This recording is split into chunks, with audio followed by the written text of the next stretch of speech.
And just like that, everybody, a secret investigation, again by Epic Games, was underway and now concluded and brought to our attention by one of the accused members. That being FaZe Clan's Fortnite coach, Destiny's Jesus, has now let us all aware that apparently the investigation, mainly of FaZe Mongraal alongside teammate Benjyfishy and 2 other members in that squad being Wolfies alongside Nate. Last week, clips actually surfaced during the FNCS weekend. Apparently, this squad was actually stream sniping using that same said coach, Destiny's Jesus. Now, in the clip, you very clearly, and why Mongraal was being accused is because he was the one talking. He was actually talking about griefing a team landing near them. You hear Destiny's Jesus saying that's a different team. Later on, Destiny Jesus referring to that same team they wanted to contest being in Pleasant Park. Now, when it came time to actually explain the clip, there were not many explanations of to exactly why this squad, specifically Mongraal, were talking to a coach, and that coach knew information about another team and where they were landing. Apparently, the investigation is now done, though, and they are going to be going scot-free and no longer going to be accused and no longer guilty, it seems,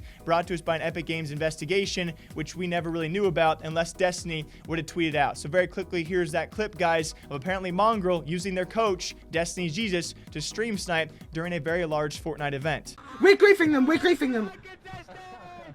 They're contesting that team. What are they doing? What are they doing? Grief them, shoot them, shoot them.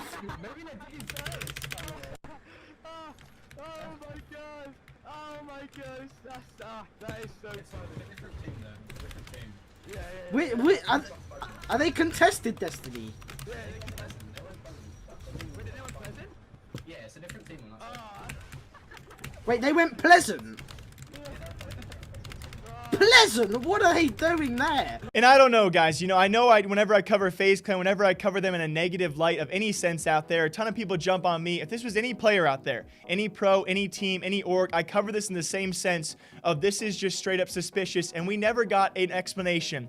I beg you guys, if you're any pro players out there, to try and give an explanation of the clip we did watch. Now, I will try and move on because apparently if Epic Games did investigate this, they are clear. They are no longer guilty. They're no longer should be accused. I guess if they're free to go, they're free to go. But how do you explain a squad out there where one member in particular was talking to a coach, and that coach had information regarding a different team?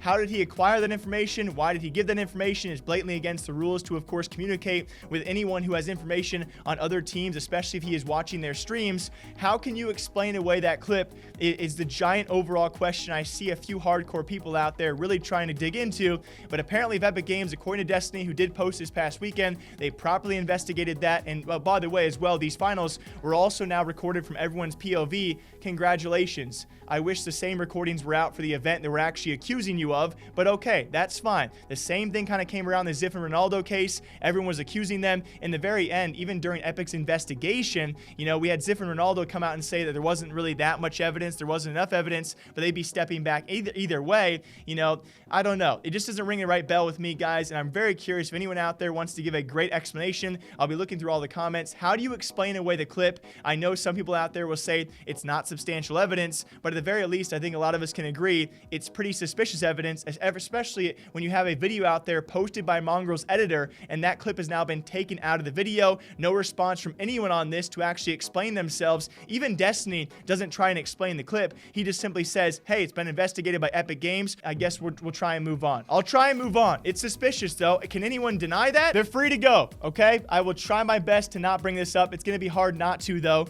And I hope you guys can understand that Fortnite competitive events remain the easiest events to cheat on, or cheat in, I should say, throughout 2018, 2019, ever since its creation. And Epic Games, well, they continue to allow the competitive environment to do so. And it seems to me, based off all the rumors out there, all the times we have seen accusations not lead to anything, these two, that being Mongraal, Benji, their entire squad, they're not the only ones doing it, and they're certainly not the only ones getting away with it. It just ruins the competitive scene for me. Yes, they are no longer guilty. They're free to go, but it still remains very suspicious and it will always remain suspicious, and still surprised more people are not talking about this. Mongraal, you're free to go. Benji, you're free to go. Nate, Wolfies, teammates, you're free to go. Destiny's, I'm still suspicious of you. But anyways, hope you guys all enjoy breaking down esports, gaming, Fortnite news here all day long, every single day. Until next time, I'll see you all back here sometime soon.